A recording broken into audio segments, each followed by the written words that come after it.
Hello मेरे प्यारे साथियों, आप सबको बहुत बहुत स्वागत है दोस्तों आज के हम इस वीडियो में देखने वाले हैं क्लास 10th का सोशल साइंस सामाजिक विज्ञान का अति लघु उत्तरीय प्रश्न जो आपको 2 मार्क्स में पूछे जाएंगे।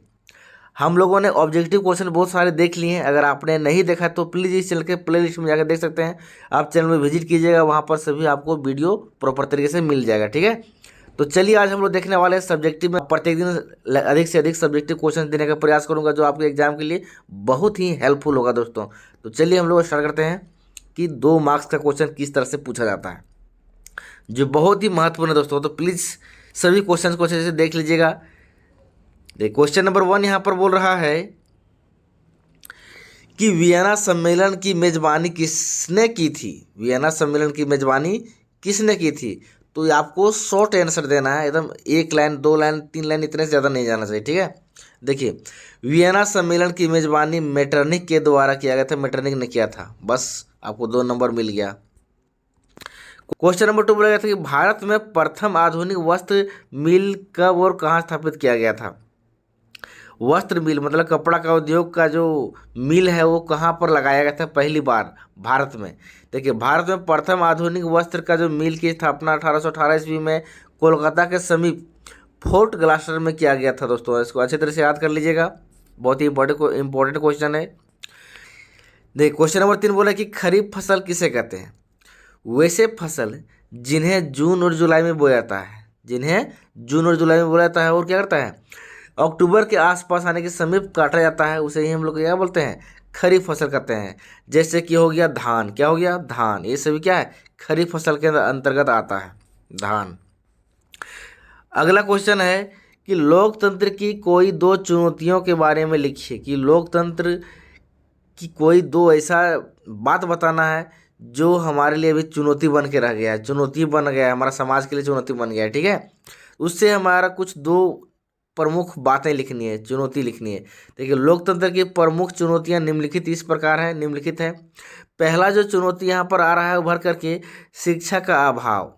देखिए शिक्षा का अभाव किस तरह से लोकतंत्र को मतलब हानि पहुंचाता है, प्रभावित करता है, उसके बारे में देखना है कि शिक्षा का अभाव से क्या होता है कि भारत में शिक्षा की कमी भी है, अभी भी है कि नहीं, क्योंकि 76% हमारा जनगणना बताता है कि 76% साक्षर अभी है।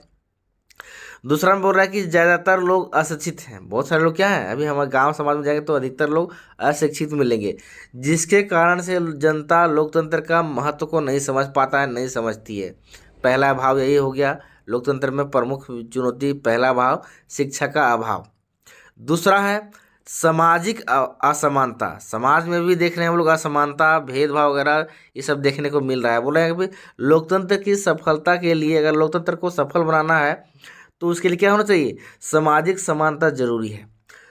इसके लिए और बोल रहा है कि हमारे देश में जाति धर्म उच्च नीच जैसे भेदभाव अभी भी हमारे यहाँ देखने को अधिक मिल रही है। ठीक है, और साथ ही समाज में लोगों के सहयोग का अभाव है। अगर सहयोग पर नहीं रहेगा तो वहाँ पर हमारा क्या लोकतंत्र कैसा है कि नहीं, समाज के हित में समानता की बात ना हो तो हमें कैसी लोकतंत्र की आज़ादी मिल रही है। इसलिए इसका अभाव हमें अपने गांव समाज में देखने को मिलता है। यही हो गया पहला पॉइंट। 2 पॉइंट लिखना था, पहला लिख दिए समाज शिक्षा का अभाव, दूसरा लिख दिए सामाजिक असमानता। चलिए क्वेश्चन नंबर 5 बोल रहा है कि यहाँ पर देखिए समवर्ती सूची के अंतर्गत कौन कौन से विषय आते हैं। समवर्ती सूची है उसके अंतर्गत कौन कौन किस तरह का विषय आते हैं। सबसे पहले हम लोग जान लेंगे कि समवर्ती सूची है क्या। समवर्ती सूची बोल रहा है कि जिस सूची पर वैसे सूची जिसमें क्या करते हैं केंद्र सरकार और राज्य सरकार दोनों मिल करके कानून बनाते हैं, उसी को बोलते हैं हम लोग समवर्ती सूची। ठीक है, उसे ही हम लोग बोलते हैं समवर्ती सूची कहते हैं। जिसमें से कुछ विषय मुख्य इस प्रकार है, मतलब समवर्ती सूची में कौन कौन सा किस किस तरह का सब्जेक्ट आते हैं। देखिए शिक्षा राज्य सरकार और केंद्र सरकार दोनों के हित, दोनों मतलब मिल करके बनाते हैं। स्वास्थ्य हमारा राज्य सरकार और केंद्र सरकार दोनों मिल करके बनाता है। पर्यावरण हो गया, विवाह एवं तलाक जैसे कुछ मतलब विषय हो गया।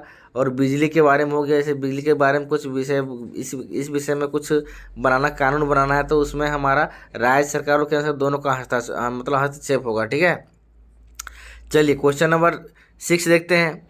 बोला कि मुद्रा को विनिमय का माध्यम क्यों कहा गया है। मतलब एक्सचेंज के माध्यम क्यों कहा गया है? देखिए, मुद्रा की सहायता से हम वस्तुओं और सेवाओं में क्या कर सकते हैं, क्रय विक्रय कर सकते हैं, मतलब खरीदारी कर सकते हैं और बेच भी सकते हैं। पैसा हम लोग बेचते तो भी पैसा ही मिलता है, खरीदते तो भी पैसा ही देना पड़ता है। इसलिए मुद्रा को विनिमय का माध्यम कहा जाता है। ठीक है, बहुत ही सरल क्वेश्चन था। क्वेश्चन नंबर 7 बोला कि विदेशी निवेश से क्या तात्पर्य है? विदेशी हम लोग क्या बोलते हैं कि विदेशी लोग यहाँ पर इसमें ज़्यादा निवेश किया है, तो उसका क्या तात्पर्य, उसका कहना क्या चाहता है वो?